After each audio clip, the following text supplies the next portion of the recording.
"You're not my anything anymore, Micah," he said, with the same lips that once kissed my cracked hands clean after a day in the dirt. Funny, isn't it?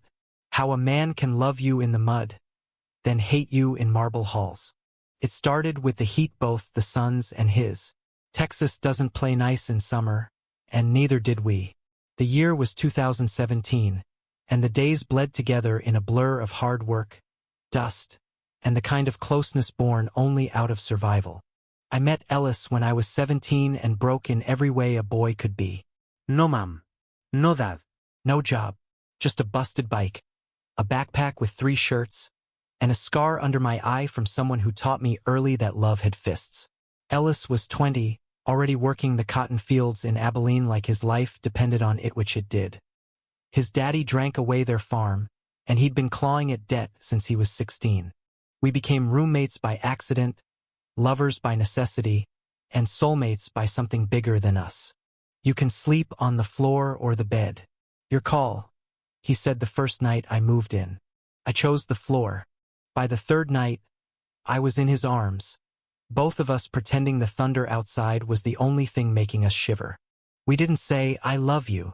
We said things like, "Don't die on me tomorrow," and "Here, take the last egg." He started calling me wife one night when I handed him his worn-out boots, laces already knotted. "You're like my little wife," he chuckled, tugging on my shirt. I rolled my eyes. "Shut up." He didn't. He kissed me instead. That was Ellis. Rough hands, soft eyes. Dirty boots, cleaner heart. Back then, he'd cradle my face after a long shift and say, "One day I'm gonna get us out of this hellhole, Micah. I swear on my blood." And I believed him. For 3 years we worked side by side, slept chest to chest, whispered dreams into each other's mouths.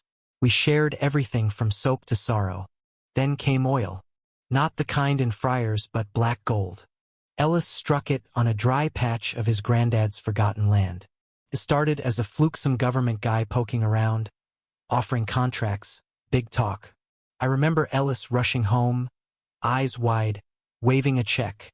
"Micah," he panted. "We're rich. I'm talking real honest-to-God rich." I laughed so hard I cried. We danced in the kitchen, barefoot, poor, stupid. He kissed my knuckles, knelt like he was proposing, and whispered, "I'm gonna buy you a house with a porch swing. My wife deserves a view." But money has teeth, and they sunk in fast. The suits came next. Fancy men with fake smiles and sharp pens. Ellis started flying out of town, started wearing cologne, started saying things like, "We need to lay low," or "Folks wouldn't understand." He moved into the big house outside Dallas without me. "You understand, don't you?" he said, not meeting my eyes. "We can't just be like that. Not now. Not yet." I nodded, like a good little secret. Weeks passed, then months. His texts got shorter, his voice colder. And one day I showed up at his gate, my heart in my mouth, and my knees shaking like they knew better than I did. "Micah," he said when he saw me, eyes scanning for cameras. "You can't be here." I swallowed hard. "I'm your wife, remember?" He laughed like I'd said the sky was purple. It was a joke. We were kids playing house. My breath left me in pieces. "You promised." "No," he snapped. "I dreamed. That's different." That night, I slept in the field behind his mansion, curled up under the same stars we used to wish on. I should have left, should have hated him. But the thing about love is when it's real, it rots slow. It took a scandal to crack his perfect image. Some leaked footage, a confrontation with a rival exexamething ugly. Suddenly, his face was on the news, not as a golden boy, but as a troubled one. The public turned. The board turned. Friends vanished. And he came back to Abilene, tail between his legs, still rich but stripped of the shine. I was working nights at a mechanic shop by then. Grease under my nails, pride under my tongue. He walked in like a ghost. "Micah," he whispered. I didn't look up. "We're closed. I'm not here for oil. I'm here for you." That broke me more than his silence ever could. He stayed 3 hours. sat on the shop floor, told me about the panic attacks, the loneliness, the dreams he tried to buy but couldn't afford without me. I forgot who I was, he said. Without you, I'm just noise.